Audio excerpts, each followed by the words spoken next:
Hello friends, मैं Vinod Kumar tech टेरस बीके स्टडी पर आप सभी का फिर से स्वागत करता हूं। आज हम करंट अफेयर्स 2020 का पार्ट 8 लेकर आए हैं। यदि आपने इसके सारे पिछले 7 पार्ट्स को नहीं देखा है तो इस वीडियो के डिस्क्रिप्शन में सारे पार्ट्स का लिंक दिया गया है, वहां से जाकर के एक बार आप जरूर देख लें। या आप चैनल के प्ले लिस्ट में जाए, वहाँ पर करंट अफेयर्स 2020 के नाम से एक फाइल बना होगा, वहाँ पर सारे करंट अफेयर्स आपको मिल जाएंगे।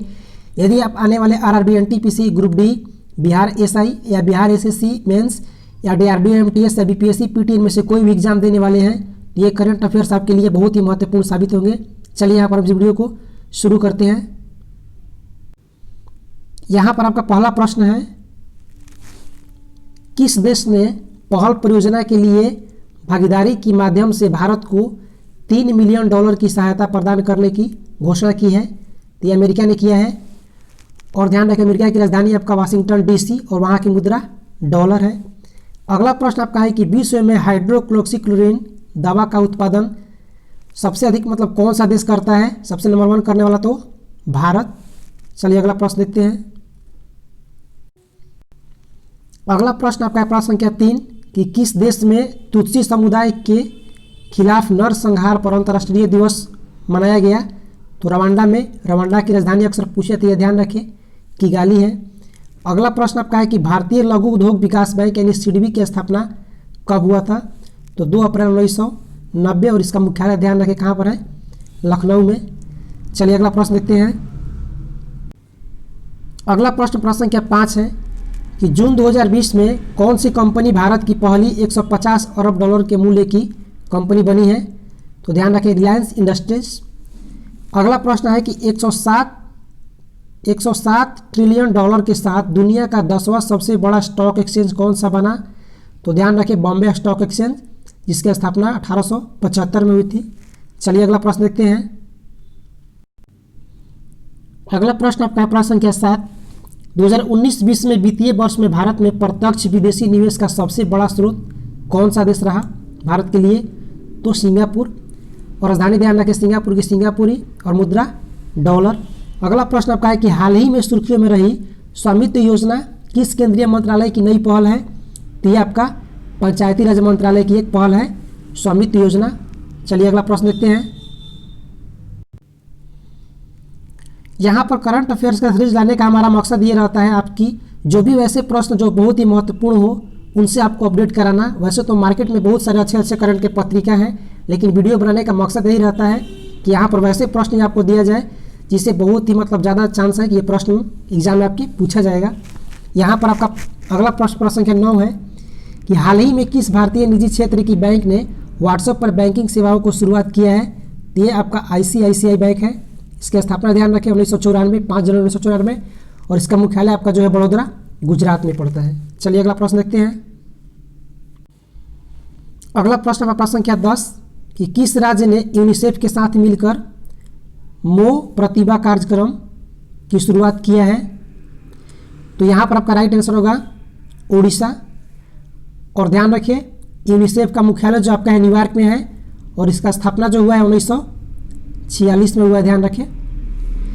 अगला प्रश्न आपका है कि प्रोजेक्ट मॉनिटरिंग यूनिट किस उद्योग से संबंधित है? प्रोजेक्ट मॉनिटरिंग ध्यान रखिए शब्द को, ये आपका कोयला उद्योग से संबंधित है। चलिए अगला प्रश्न देखते हैं। अगला प्रश्न आपका प्रश्न संख्या 12 कि जून 2020 में किस अरब देश ने अपना पहला मंगल मिशन लॉन्च करने की घोषणा की है? तो ध्यान रखें संयुक्त अरब अमीरात यानी UAE। इसकी राजधानी ध्यान रखें, इसकी राजधानी अबू धाबी में अक्सर एग्जाम में पूछी जाती है और मुद्रा यहाँ की दिरहम है। संयुक्त अरब अमीरात से संबंधित एक फैक्ट और याद रखिए जो बहुत ही चर्चा में है कि अरब जगत का पहला परमाणु ऊर्जा संयंत्र भी संयुक्त अरब अमीरात ने बनाया है, जिसका नाम बराका है। ठीक, कहने का मतलब यहाँ पर यह है कि जो अरब कंट्री था उसमें अभी तक कोई भी देश ने परमाणु ऊर्जा संयंत्र नहीं बनाया था, तो संयुक्त अरब अमीरात जो है पहला जो है जिसने ये आपका परमाणु संयंत्र बनाया है और उसका नाम दिया है बराका। और ध्यान रखिए कि बराका शब्द का अर्थ हिंदी में आशीर्वाद होता है। चलिए अगला प्रश्न देखते हैं। अगला प्रश्न संख्या 13 कि किस देश ने अपने पहले मानव रहित ड्रोन हेलीकॉप्टर का परीक्षण किया है? तो चीन ने किया है और चीन की राजधानी ध्यान रखें बीजिंग और मुद्रा युआन। चलिए अगला प्रश्न देख लेते हैं। अगला प्रश्न का प्रश्न संख्या 13 कि वर्ष 2020 में राष्ट्रीय स्वास्थ्य मिशन के अनुसार जिस राज्य में नवजात शिशु मृत्यु दर में एक अप्रत्याशित वृद्धि दर्ज की गई, मतलब अचानक एक वृद्धि दर्ज की गई नवजात शिशु की मृत्यु दर में, तो मध्य प्रदेश राज्य में हुआ है। चलिए अगला प्रश्न देख लेते हैं। अगला प्रश्न है प्रश्न संख्या 14 कि भारत और पुर्तगाल के बीच विभिन्न मुद्दों पर कितने समझौते अभी हाल ही में हुए हैं, तो ध्यान रखिए 7 समझौता हुआ है। ये प्रश्न आपका बन सकता है, 7 समझौता, ध्यान रखिए, ऐसे प्रश्न बन रहे हैं आजकल एग्जाम में। यदि प्रश्न अच्छा लग रहा है दोस्तों तो प्लीज़ एक लाइक जरूर कीजिएगा और अपने दोस्तों में वीडियो को शेयर भी करें। चलिए यहाँ पर अगला प्रश्न देख लेते हैं। अगला प्रश्न का प्रश्न संख्या 15 कि जीवन नाम से सस्ता वेंटिलेटर किसने तैयार किया है कोरोना काल में, तो ये भारतीय रेलवे ने किया है जीवन नाम से। और अगला आपका इसी संबंधित है कि प्राणवायु नामक वेंटिलेटर किस संस्था ने बनाया है, तो ये IIT रुड़की ने बनाया है, जो कि आपका उत्तराखंड के रुड़की डिस्ट्रिक्ट में पड़ता है। चलिए अगला प्रश्न देख लेते हैं। अगला प्रश्न संख्या 17 है कि भारत के नियंत्रक व महालेखा परीक्षक क्या है, यानी CAG के रूप में किन्हें नियुक्त किया गया है, तो ध्यान रखिए GC मुर्मू जी को नियुक्त किया गया है। और इससे संबंधित अनुच्छेद याद रखें कि आपका जो क्या है, यानी भारत के नियंत्रक व महालेखा परीक्षक का वर्णन किस अनुच्छेद में मिलता है, तो अनुच्छेद 148 में, 148 से लेकर के 151 के बीच में मिलता है क्या के बारे में। चलिए अगला प्रश्न देख लेते हैं।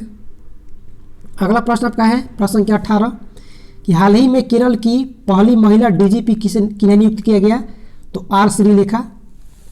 अगला प्रश्न देखते हैं। अगला प्रश्न आपका प्रश्न संख्या 19 कि न्यू डेवलपमेंट बैंक का अध्यक्ष किन्हें चुना गया है हाल ही में, तो मार्कोस ट्राइजो को। और ध्यान रखें न्यू डेवलपमेंट बैंक की स्थापना 2014 में और इसका मुख्यालय है जो शंघाई चीन में पड़ता है। अगला प्रश्न आपका है 20 नंबर कि केंद्र सरकार ने जल जीवन मिशन के अंतर्गत किस राज्य को 1832 करोड़ रुपए आवंटित किए हैं, तो ये आपको बिहार राज्य को किया है। अगर बिहार में कोई एग्जाम देना हो तो इस प्रश्न को ध्यान रखें। अगला प्रश्न है प्रश्न संख्या 21 कि छत्तीसगढ़ के पहले मुख्यमंत्री कौन थे जिनका 74 वर्ष की आयु में हाल ही में निधन हो गया, तो ध्यान रखिए 1 मिनट दोस्तों। यहाँ पर आपका राइट आंसर होगा अजीत जोगी, इनका पूरा नाम अजीत प्रमोद जोगी। यहाँ पर गलत से आपका स्टेट का ही नाम आ गया है। और ध्यान रखिए कि छत्तीसगढ़ की राजधानी आपका जो है रायपुर है, और वहाँ पर प्रश्न एक आजकल बन रहा है आपका कि वहाँ की जो नया रायपुर शहर है उसका नाम बदलकर हाल ही में अटल नगर किया गया है। चलिए अगला प्रश्न देखते हैं। अगला प्रश्न पर प्रश्न संख्या 22 कि भारत के सबसे उम्र दराज क्रिकेटर जिनका हाल ही में 100 वर्ष की आयु में निधन हो गया, उनका नाम क्या था, तो बसंती राय जी, ध्यान रखें। अगला प्रश्न आपका है कि वासु चटर्जी का संबंध किससे था जिनका हाल ही में, मतलब इनका भी निधन हुआ है, तो ध्यान रखें वासु चटर्जी जी का संबंध फिल्म जगत से था, वे निर्माता और निर्देशक थे। अगला प्रश्न आपका प्रश्न संख्या 24 कि विश्व मानवाधिकार दिवस कब मनाया जाता है, तो ध्यान रखिए 10 दिसंबर को मनाया जाता है। और इस सेट का अंतिम प्रश्न है कि विश्व मृदा दिवस कब मनाया जाता है, तो 5 दिसंबर को मनाया जाता है। अगर आपको ये वीडियो अच्छा लगा तो प्लीज़ वीडियो को लाइक जरूर कीजिएगा, अपने दोस्तों में शेयर भी कीजिए, और अभी तक आपने हमारे चैनल को सब्सक्राइब नहीं किया तो प्लीज़ चैनल को सब्सक्राइब जरूर करें। ये वीडियो देखने का बहुत बहुत धन्यवाद। आपका दिन शुभ हो।